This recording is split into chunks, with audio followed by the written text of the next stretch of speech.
अस्सलाम वालेकुम नाज़रीन कराम, इंतहाई अहम ब्रेकिंग न्यूज़। पाकिस्तान तहरीक इंसाफ के सेक्रेटरी इत्तलात रऊफ हसन के ऊपर 4 ख्वाजा सराओं ने आज हमला किया है। उन्होंने आज एक प्रेस कॉन्फ्रेंस की थी, वो बड़ी सख्त प्रेस कॉन्फ्रेंस थी और अहम प्रेस कॉन्फ्रेंस थी। उस प्रेस कॉन्फ्रेंस के बाद उनके ऊपर हमला किया गया। सीसीटीवी फुटेज भी सामने आ गई है। इसके अलावा आज इस्लामाबाद की अदालत में बहुत अहम और बड़ी डेवलपमेंट्स हुई हैं। साइफर केस में बहुत बड़ी डेवलपमेंट हुई है। टेरियन वाइट केस के अंदर बहुत बड़ी डेवलपमेंट हुई है और 9 मई के केसेस में इमरान खान समेत 8 लोगों को बहुत बड़ा रिलीफ मिला है। वो भी मैं आपको बताने के लिए जा रहा हूँ। सबसे पहले मैं आपको ये बताता चलूँ कि रऊफ हसन जो कि पाकिस्तान तहरीक इंसाफ पाकिस्तान की सबसे बड़ी सियासी जमात है, उस जमात के सेक्रेटरी इत्तलात हैं, उनके ऊपर आज 4 ख्वाजा सरा हमला करते हैं। वो GNN के ऑफिस से बाहर निकलते हैं। जैसे ही वो ऑफिस से बाहर निकलते हैं, ख्वाजा सरा उनके पास आते हैं। उनके चेहरे को निशाना बनाया जाता है और अच्छा खासा कट आया उनके चेहरे के ऊपर। और गालबन अभी मुझे ये खबर मिली है कि तकरीबन 15 से ज़्यादा स्टिचेस लगे हैं उनके चेहरे के ऊपर, जो कट लगाया गया। अब उन्होंने प्रेस कॉन्फ्रेंस क्या की थी, उस प्रेस कॉन्फ्रेंस के अंदर उन्होंने क्या कहा था, पहले तो वो मैं आपके सामने रख दूं ताकि आपको अंदाजा हो कि यह प्रेस कॉन्फ्रेंस किस नौयत की थी। उन्होंने कहा कि मुल्क को इस वक्त वज़ीर आज़म नहीं, एस्टेब्लिशमेंट चला रही है। 76 साल से एस्टेब्लिशमेंट मुदाखलत कर रही है, जिससे मुल्क तबाह हुआ है। अब वक्त आ गया है कि एस्टेब्लिशमेंट को बताया जाए अपनी आईनी हदूद में रहें। तहरीक इंसाफ आइन की बालादस्ती चाहती है। यह बात उन्होंने किसके अलावा और भी बड़ी अहम बातें की। तो इस प्रेस कॉन्फ्रेंस के बाद ये आप देख सकते हैं, ये वो सीसीटीवी फुटेज में से ये तस्वीर है कि किस तरीके से ख्वाजा सरा उनके पास आए, उनके चेहरे को निशाना बनाया। और एक और सीसीटीवी फुटेज सामने आई है जो कि एक दिन पहले की है। एक दिन पहले भी ये कार्रवाई डालने की कोशिश की गई, लेकिन उस दिन वो गाड़ी में बैठकर निकलने में कामयाब हो गए थे। लेकिन आज जो है वो ख्वाजा सराओं ने अपना जो काम करना था, उन्होंने ये काम कर लिया। तहरीक इंसाफ ने इसके ऊपर बड़ा सख्त रद्द-ए-अमल दिया है। शुएब शाहीन ने ट्वीट, उन्होंने कहा कि इस हमले से बाकियों को वार्निंग देनी थी और यह वार गले के ऊपर था, वो बाल बाल बच गए हैं। इसके बाद मारिया मेमन ने एक बड़ा अहम ट्वीट किया। उन्होंने कहा कि हाथों से लगाई गई ये गिरें दांतों से खोलनी पड़ेंगी। इनके आज ये जो रऊफ हसन साहब के साथ जो कुछ हुआ, उन्होंने कहा कि ये वो गिरें हैं जो हाथों से लगाई जा रही हैं, लेकिन बाद में इनको दांतों से खोलना पड़ेगा। एंकर इमरान रियाज खान ने भी एक ट्वीट किया। उन्होंने कहा कि वो लोग जिन्होंने हमला किया वो मुबैना तौर पर गले को निशाना बनाना चाहते थे, मगर कामयाब नहीं हो सके। सबको सोचना होगा, या तो बाकी सियासतदान भी ऐसे हमलों के लिए तैयार रहें या फिर इस जुल्म के खिलाफ खड़े हों, क्योंकि हुक्मरान हमेशा हुकूमत में नहीं रहते। कल किसी और की हुकूमत थी, आज किसी और की है और अगले 5 साल किसी और की हुकूमत होगी। हुक्मरान तो एक जैसे नहीं रहते।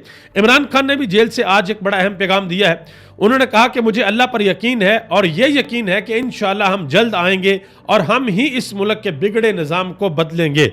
इसके अलावा इस्लामाबाद हाई कोर्ट के अंदर आज बहुत बड़ी डेवलपमेंट हुई है, जो कि साइफर केस के अंदर डेवलपमेंट हुई है।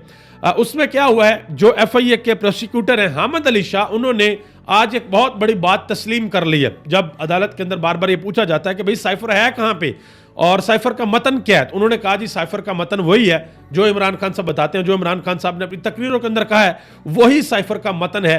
तो यानी कि मतन साइफर का ये हुआ कि इमरान खान ये कहा करते थे कि मेरी हुकूमत अमेरिका ने कराई है। अमेरिका ने, डोनाल्ड लू ने असद मजीद को, पाकिस्तान के एम्बेसडर को, यह कहा कि इमरान खान की हुकूमत को अदम एतमाद में गिराओ, वरना आपको नताइज भुगतना होगी और अगर आप हुकूमत को गिरा देते हो तो फिर इनाम इकरामात से नवाजा जाएगा। तो ये एक बहुत बड़ी डेवलपमेंट है। ये इरशाद भट्टी साहब ने इसके ऊपर ट्वीट भी किया हुआ।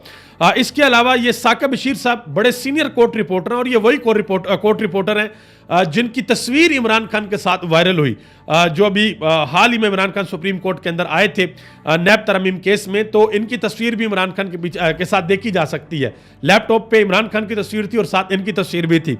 उन्होंने एक ट्वीट किया। उन्होंने कहा कि साइफर केस के दिफा में प्रोसिक्यूशन को इस्लामाबाद हाई कोर्ट के 2 जजेस की जानिब से सख्त सवालात का सामना, बज़ाहिर जवाब देने में नाकामी।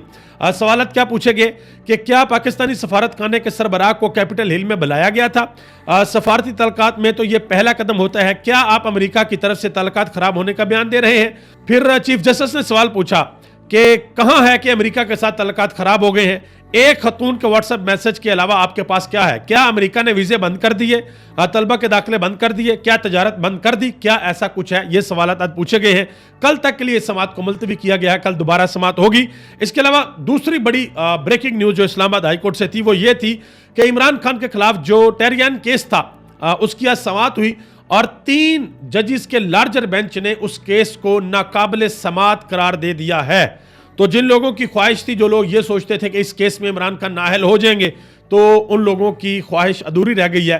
ये केस भी रद्दी की टोकरी के अंदर चला गया है। इसके अलावा ये आप खबर देख सकते हैं, द न्यूज़ की खबर है कि इमरान खान को और 8 और लोगों को 9 मई के केसेस के अंदर रिलीफ मिला है। पाकिस्तान तहरीक इंसाफ ने अपने ऑफिशियल पेज से इसका ट्वीट भी किया है। उन्होंने कहा कि अदालत को 9 मई के नाकाबिले तरदीद शवाहद नहीं मिले। फैसले में कहा गया कि इमरान खान के खिलाफ कोई सबूत नहीं मिला। मौजूदा शवाहद इल्जामात साबित करने के लिए काफ़ी नहीं है और अदालत इतने रिकॉर्ड पर इमरान खान के खिलाफ केस को आगे नहीं बढ़ा सकती और किसी मुलजम को बगैर किसी वजह से इसके कानूनी हक से महरूम नहीं किया जा सकता। इस्तगासा की जानब से केस ठोस शवाहद पर मबनी नहीं है।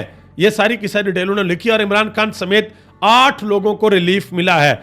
जस्टिस मोहसिन अख्तर कियानी ने भी आज बड़े अहम रिमार्क्स दिए। आपको पता है कि कल जब उन्होंने कहा था कि मैं सबको बुलाऊंगा, तो इसके अलावा उन्होंने कुछ और भी बड़ी अहम और सख्त बातें की थी। तो उसके बाद फिर आजम नज़ीर ताड़र, जो कि हमारे वज़ीर कानून है, उन्होंने एक प्रेस कॉन्फ्रेंस की थी कि ये जजेस का कंडक्ट नहीं है, जजेस ऐसी बातें ना करें। तो मोहसिन अख्तर कियानी साहब ने आज कहा कि कोई किसी की तरफ से प्रेस कॉन्फ्रेंस करता है तो करता रहे, कोई फर्क नहीं पड़ता।